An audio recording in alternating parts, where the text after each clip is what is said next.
ملی ہے؟ ذرا زور سے بتاؤ، ملی ہے نوکریاں؟ نوکریاں ملنی تو دور کی بات، جن کے پاس نوکریاں تھیں ان کی نوکریاں بھی جاتی رہیں۔ نہ صرف نوکری پیشہ افراد بے روزگار ہو گئے، بلکہ خاندانوں کے خاندان بے روزگار ہو گئے ہیں۔ خاندانوں کے خاندان جو ہیں، لاکھوں اور کروڑوں میں ان کا نمبر جاتا ہے۔ جب آپ ایک کمانے والے سے نوکری چھینتے ہو تو اس کے 8-10 گھر والے جو کھانے والے ہوتے ہیں وہ اس سے متاثر ہوتے ہیں۔ اور بتاؤ، کراچی کے شہر میں تمہارے سب سے زیادہ جعلی ایم این ایز ہیں، کیا کراچی کے بہن بھائیوں ایک اینٹ بھی لگائی ہے ان ایم این ایز نے؟ لگائی ہے؟ کیا کوئی سڑک بنائی، کوئی شاہراہ بنائی، کوئی کام کیا؟ کچھ تو بتاؤ، کچھ تو کہو، کوئی ایک کارنامہ تو بتاؤ جو تم نے انجام دیا ہو۔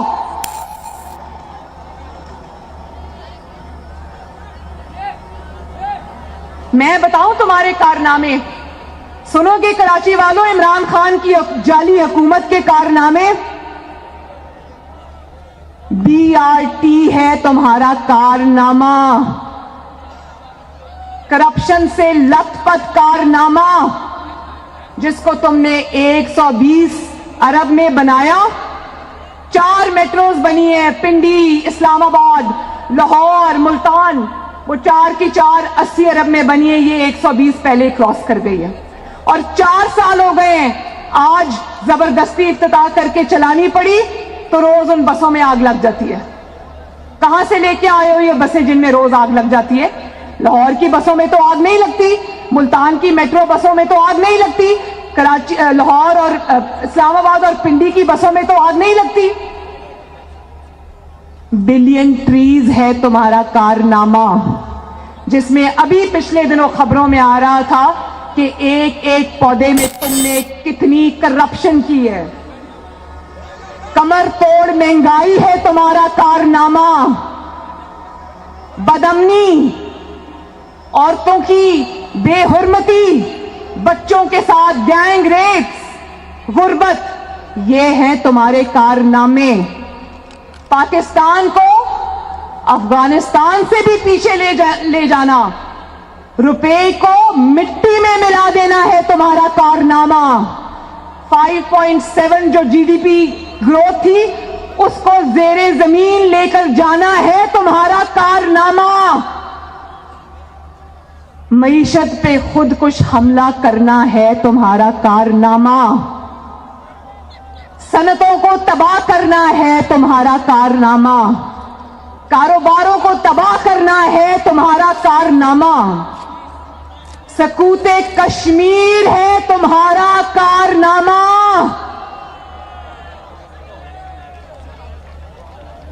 کشمیریوں اور کشمیریوں کا لاکھوں شہداء کا مقدمہ ہار جانا ہے تمہارا کارنامہ۔ پاکستان کو دنیا میں تنہا کرنا ہے تمہارا کارنامہ۔ پاکستان کو اس کے دیرینہ دوستوں سے، جن سے پاکستان کے ہمیشہ اچھے تعلقات رہے ہیں، ان سے پاکستان کو دور کرنا ہے تمہارا کارنامہ۔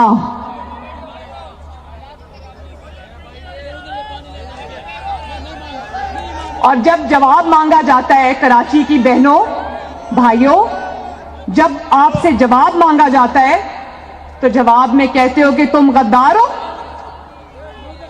یہ جواب ہے عوام کے سوالوں کا۔ یہ جن کا مزار ہے، بابا قوم، جو یہاں پر ابدی نیند سو رہے ہیں، فاطمہ جناح، جو ان کی بہن تھیں اور جمہوریت کی بہت بڑی سپاہی تھیں، یہ غداری کے جو سرٹیفکیٹس بانٹ رہے ہو نا، یہ ہمیں یہ غداری والی کہانیاں نہ سناؤ۔ اگر غداری کھیلنا ہے تو ایک فورن فنڈنگ کا فیصلہ ہوگا، تمہاری غداری کی داستانیں پوری دنیا بتائے گی کہ کن سے پیسے لیے، کن کن ملکوں کے لوگوں سے پیسے لیے، اور کیا بات ہے 4 سال سے فورن فنڈنگ کیس کا فیصلہ کیوں نہیں ہو رہا؟ جانتے ہو نا کراچی والوں فورن فنڈنگ کا فیصلہ کیوں نہیں ہو رہا؟ کیونکہ اس میں اس کی چوری پکڑی گئی ہے۔ اب کتنی دیر میڈیا کو دبا لو گے؟ کتنی دیر میر شکیل الرحمان کو جیل کی سلاخوں پہ بند کر لو گے؟ کتنے پروگرام بند کرا دو گے؟ کتنی سپیچز پہ پابندی لگا دو گے؟ ایک نہ ایک دن تو یہ زنجیریں ٹوٹیں گی نا۔ اس دن جب تمہاری کرپشن اور تمہاری حکومت کی کرپشن کی داستانیں سامنے آئیں گی تو لوگ کانوں کو ہاتھ لگائیں گے۔ اور جب جواب مانگتے ہو تو کہتے ہیں اپوزیشن مودی کی زبان بولتے ہیں، نواز شریف مودی کی زبان بولتا ہے۔ مودی کی کامیابی کی دعائیں مانگو تم، مودی سے بات کرنے کے لیے مرے جاؤ تم، کلبھوشن کے لیے راتوں رات آرڈیننس پاس کرو تم، اس کے لیے سرکاری خرچے سے وکیل ڈھونڈو تم، کشمیر پلیٹ میں رکھ کے مودی کو پیش کرو تم، کشمیر کا مقدمہ ہار جاؤ تم، بھارت کو سلامتی کونسل کے لیے ووٹ دو تم، اور مودی کی زبان ہم بول رہے ہیں۔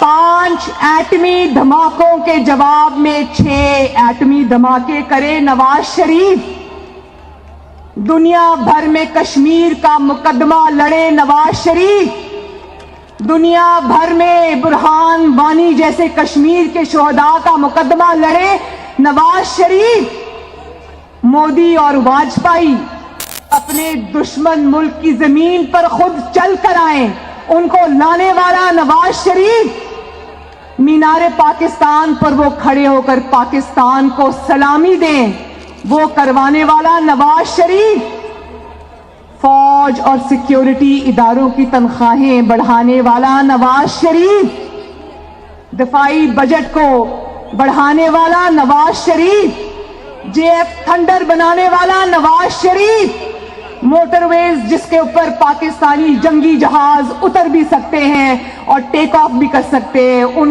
ان کو بنانے والا نواز شریف، دہشت گردوں کے خلاف 2 جنگوں کی قیادت کرنے والا نواز شریف، ضرب عزم اور رد الفساد جانتے ہو نا، ان کی قیادت کرنے والا نواز شریف،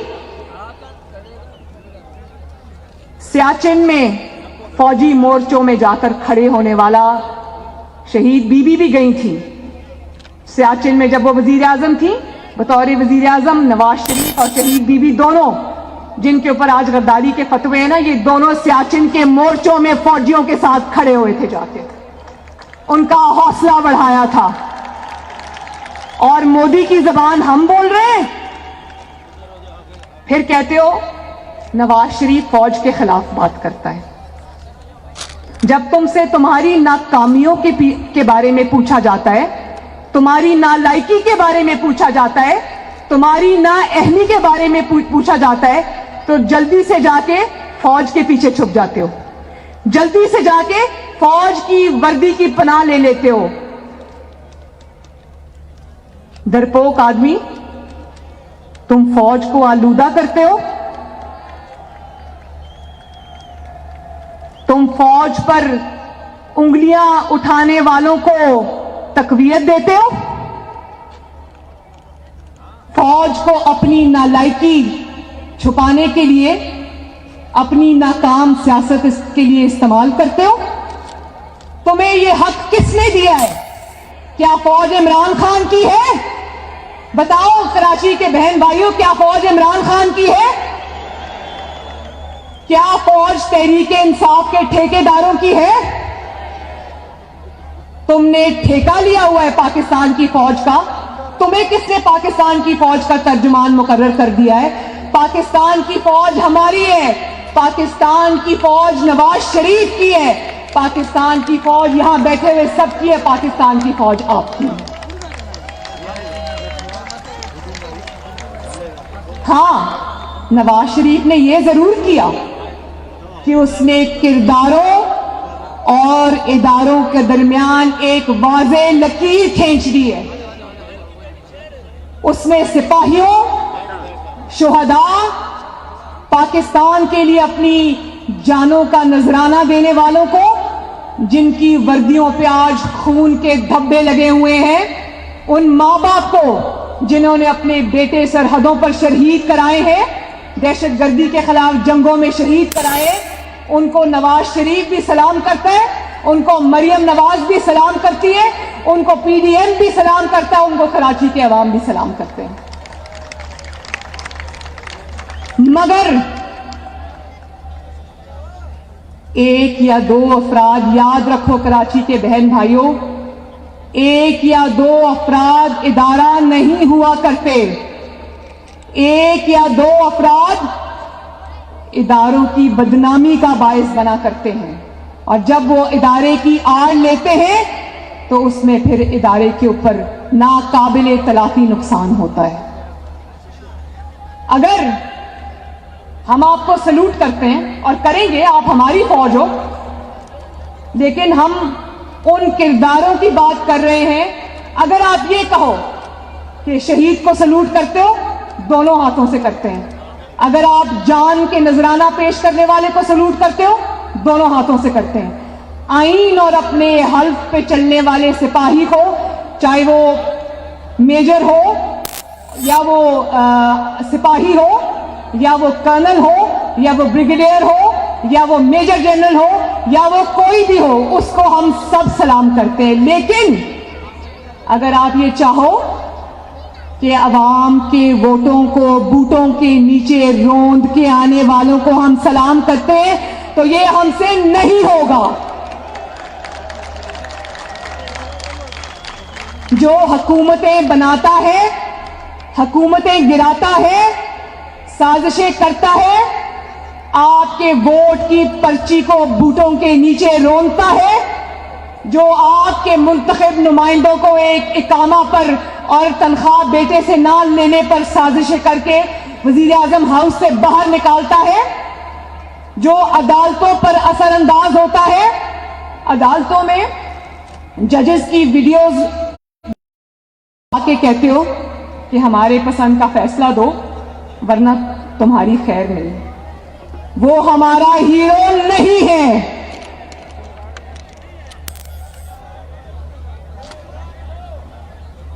اس کو ہم نہیں مانتے. اور نواز شریف کیا کہتا ہے میرے بھائیوں؟ نواز شریف کہتا ہے سیاست میں دخل اندازی مت کرو. غلط کہتا ہے؟ ہاتھ اٹھا کے بتاؤ، کیا نواز شریف غلط کہتا ہے کہ سیاست میں دخل اندازی مت کرو؟ وہ کہتا ہے کہ عوام کے ووٹ کے اوپر ڈاکہ مت ڈالو، کیا وہ غلط کہتا ہے؟ وہ کہتا ہے کہ منتخب کرنے اور گھر بھیجنے کا اختیار پاکستان کی عوام کو، جو اللہ تعالیٰ کی نائب ہے اس دھرتی کے اوپر، صرف اس کو یہ اختیار ہے، یہ اختیار اور کوئی استعمال نہیں کر سکتا. تو کیا وہ غلط کہتا ہے؟ اور وہ کہتا ہے کہ عوامی نمائندوں کی تضحیک مت کرو. وہ کہتا ہے کہ ان کو ایک اقامہ پر گھر مت بھیجو. کیا وہ غلط کہتا ہے؟ وہ کہتا ہے کہ عوامی مینڈیٹ کی رسپیکٹ کرو، عوامی مینڈیٹ کی عزت کرو. جب وہ یہ کہتا ہے کہ عوامی مینڈیٹ کی عزت کرو تو وہ کہتا ہے کراچی کے عوام کی عزت کرو، سندھ کے عوام کی عزت کرو، پاکستان کے عوام کی عزت کرو. کیا وہ غلط کہتا ہے؟ اگر وہ کہتا ہے کہ اپنے حلف کی پاسداری کرو، آپ اپنے حلف کی پاسداری کرو، کیا وہ غلط کہتا ہے؟ یہی بات تو وہ دیکھو قائد اعظم کا مزار، انہوں نے بھی یہی بات کہی تھی. اگر آج وہ زندہ ہوتے تو اس قسم کے لوگ اللہ نہ کرے ان پر بھی غداری کے فتوے لگا رہے ہوتے. وہ کہتا ہے میڈیا کو آزاد کرو، وہ کہتا ہے میڈیا کو حق بات کہنے کی سزا مت دو، پیمرا کو حکم نامے جاری نہ کرو، چینلز کو فون نہ کرو کہ تمہارا فلاں بندہ ذرا زیادہ حق کی بات کرتا اس کو نوکری سے نکالو. پتہ ہے نا کراچی والوں کہ پچھلے دنوں میں کتنے جو صحافت کے صحیح جو صحافی تھے، حق بات کہنے والے، جن کی نوکریاں چلی گئیں. اگر وہ یہ کہتا ہے کہ میڈیا کو زنجیروں سے آزاد کرو تو کیا وہ غلط کہتا ہے؟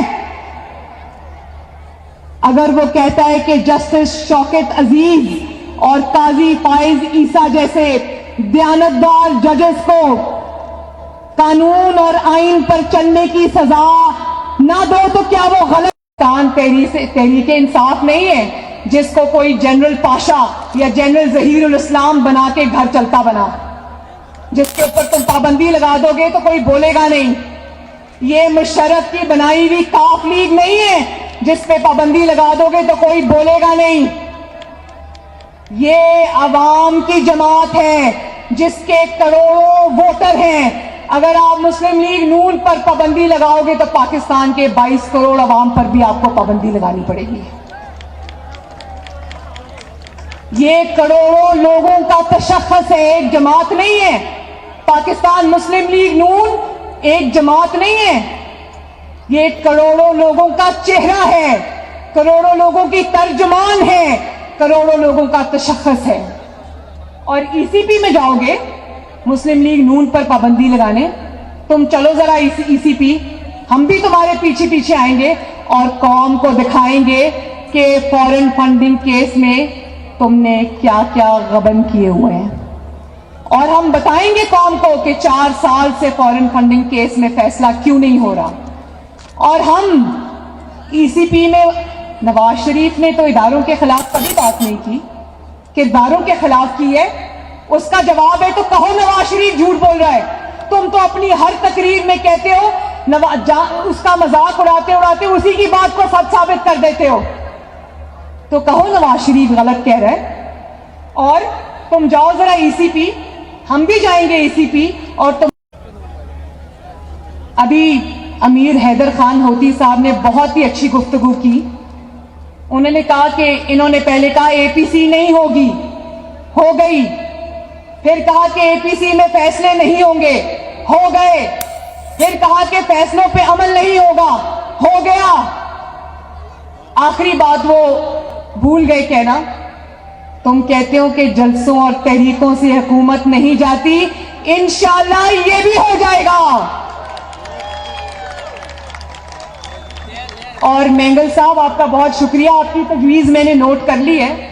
آئندہ نہ بریانی نہ قیمے والے نان، جنرل عاصم سلیم باجوہ کے پیزا سے آپ کی تواضع کی جائے گی انشاءاللہ. وہ بھی آپ ہی کے پیسے کے ہیں، مفت کھانا. اور جب تک پی ڈی ایم موجود ہے، قوم سے میرا وعدہ ہے، پی ڈی ایم کے سارے سربراہ یہاں بیٹھے ہیں ماشاءاللہ، قوم سے میرا وعدہ ہے، آپ کو گواہ بنا کے کہتی ہوں کراچی کے بہنوں اور بھائیوں، یہ تحریک تب تک چلے گی جب تک نالائکی اور نااہلی کے اندھیروں سے آپ کو نجات نہیں دلا دیں گے. یہ تحریک تب تک چلے گی جب تک آپ کے بجھے ہوئے چولہے دوبارہ جل نہیں اٹھیں گے.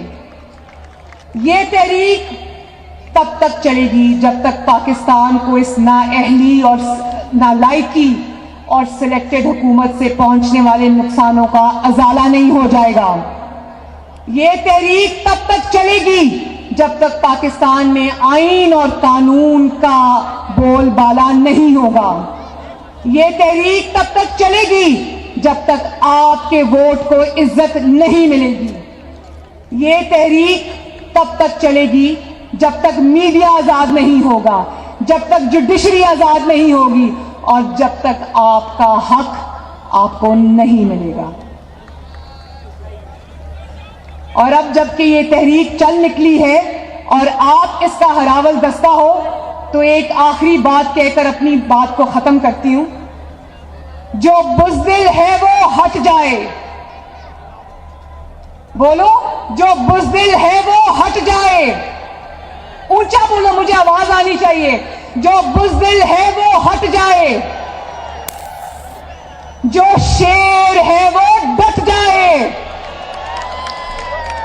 کراچی زندہ باد.